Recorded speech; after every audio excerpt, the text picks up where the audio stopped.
Group F preview for Euro 2024. Yeah, look, this is the final group that I'll be previewing because, the series has came to an end. The European Championship start in a little less than 48 hours. So this was a nice little series. Now, this group is another interesting group, which I've said this about every single group, about the fact that they're interesting. Obviously, this is the European Championship. Every group is going to be interesting.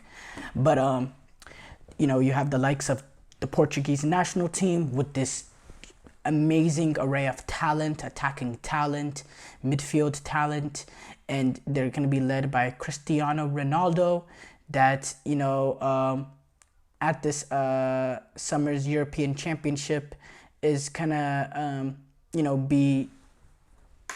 it's going to be his, it's going to be the first time in a while that he's going to be on that global spotlight with him being 39 years old.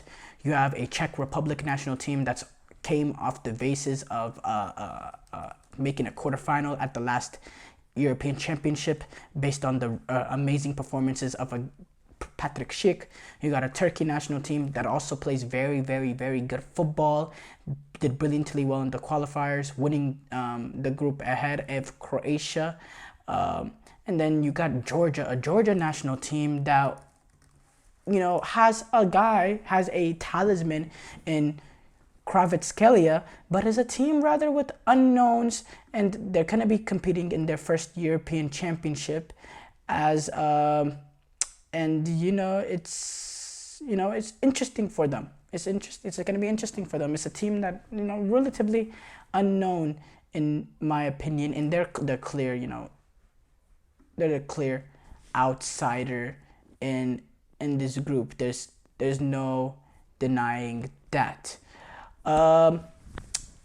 Look, obviously with Portugal, this is a national team that is going to have huge expectations with the level of talent that this squad has is brilliant. I think from goalkeeper to the top, they are, in my opinion, a top 5 most talented team at this European Championship. You could argue maybe I'd put them number 2 behind France. I do think this team has more talent than the England national team. Absolutely, I do.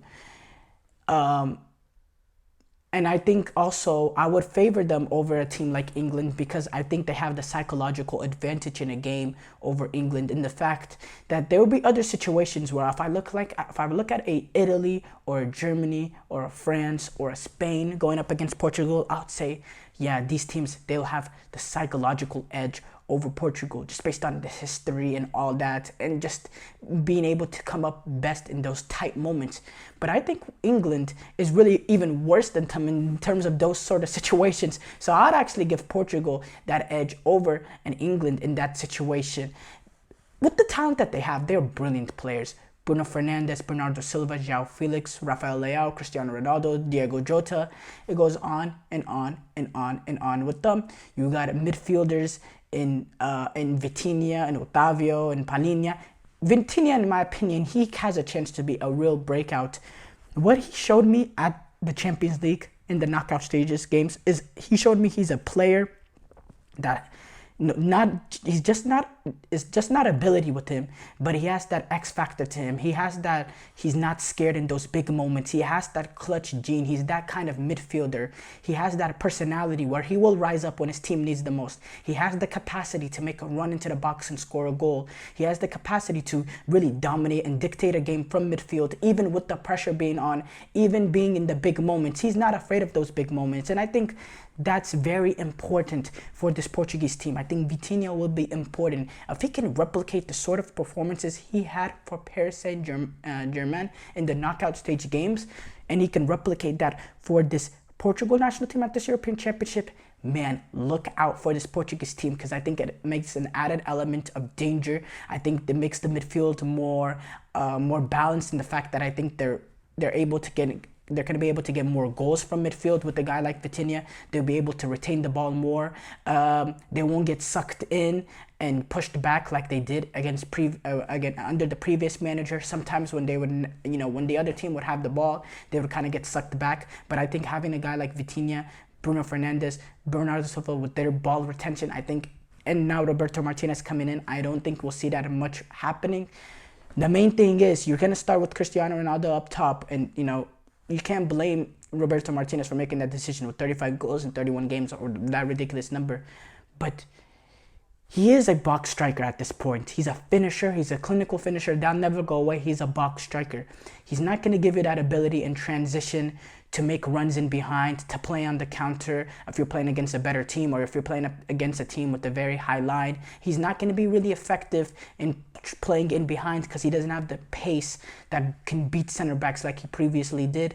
And he doesn't give you any sort of work rate in terms of pressing at this age in it. He's not going to give you any defensive rate and defensive work. And if you're playing a guy also like a Rafael Leao who does not give you anything defensively either, that could be a massive liability for Portugal. Also, with Roberto Martinez, he's a guy that's been a little shy in terms of, benching some of the experienced players like what the Eden Hazard situation in the 2022 World Cup. Let's say Cristiano Ronaldo, 55, 60 minutes in, he runs out of gas. Does Roberto Martinez have the bottle to substitute him in that situation? No, I don't believe he does. And I think that could be a massive issue for Portugal as they continue this run for the knockout stage, as they continue on their run at this European Championship. I think a guy like Diego Jota gives you all of that in terms of a number 9. I think he is really the perfect number 9. I will not play Gonzalo Ramos.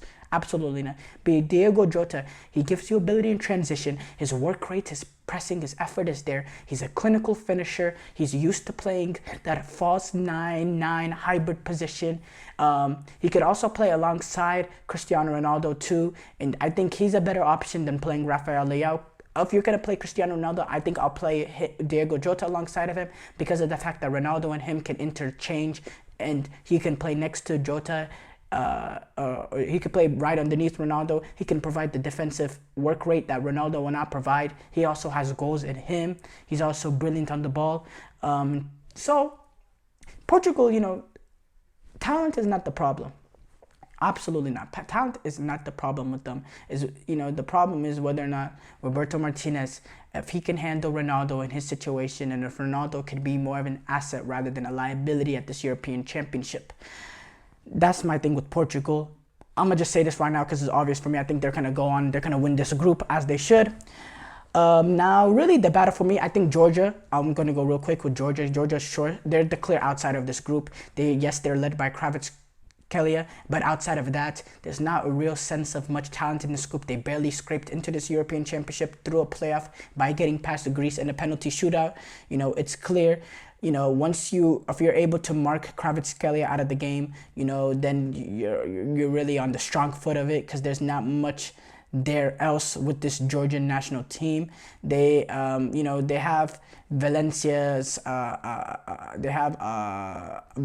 Giorgio Mamardashvili, who is a very good goalkeeper, and then they also have Mats forward Georges Mikotetsu,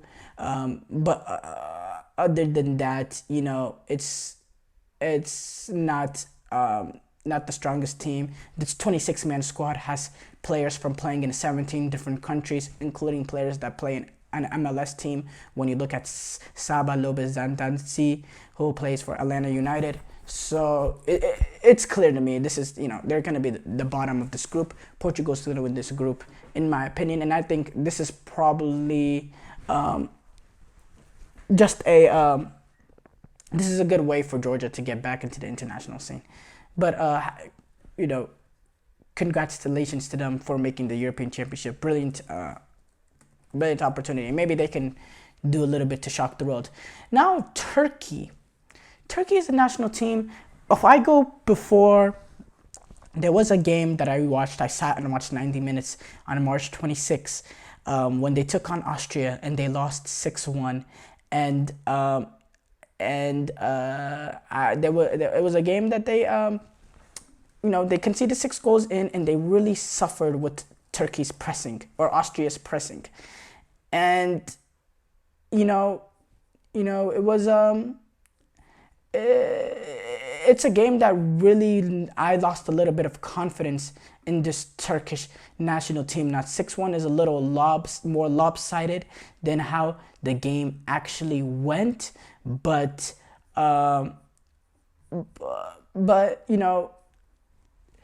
it was it was not a good performance from the Turkish national team. I thought far too much times they lost the ball in some bad areas. But outside of that game, I thought they've been brilliant. In the European qualifiers, they finished top of their group over Croatia. Actually, yeah, they finished top of their group over Croatia, finishing with 17 points. Only losing one game in the entire round. I thought they played some excellent football, some attacking football. I think defensively they're a very strong unit. They've always been pretty strong. They're kind of lose Ozan Kabak. He was out with an injury, so that second center half position is going to be interesting. Who they go with.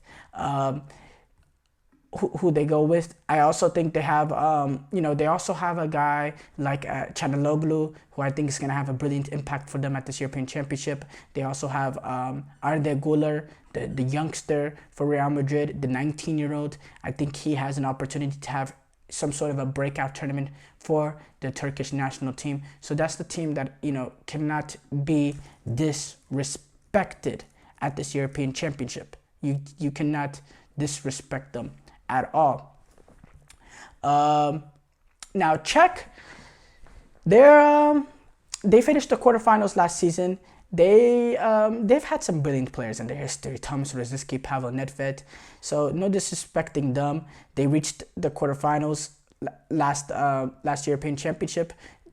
In the Euro 2024 qualifiers, they actually finished runners-up to Albania, and in Group E, they both finished with 15 points, but Albania won with a better goal differential. Czech Republic, they've, under Antonin Barak, they've always played with the back five shape, 3 center halves, and they play a little bit narrow.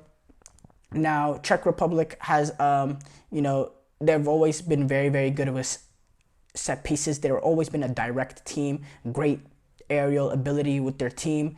They have a strong back line, and they have their talisman, a good goal scorer in Patrick Schick. That's a very, very good player. There's times that they lack a little bit of the cutting edge, a little bit of creativity in tight spaces, but they're very dangerous when it comes to set pieces. And those, in set pieces is important in European championships, in international tournaments in general. Set pieces could really make the difference, and I think that has a good opportunity for them to be this difference at this European Championship. They took advantage of set pieces at the last European Championship. They scored a set piece goal to open up their tournament against Scotland, which opened up the Scottish game for them. They scored a set piece goal in the quarterfinals in the Netherlands. That's always been what they've been strong at. They've always been, aerially dominant. You look at the likes. Let's go back to Jan Koller and his ability, big 7'6" striker. I mean, I believe he was like 6'7" or something crazy. That's always been their strength. I'm gonna go with Portugal winning the group. I think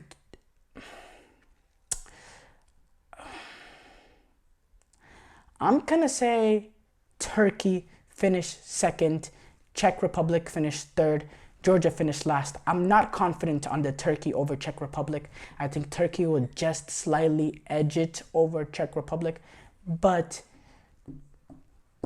I could see it really going either way.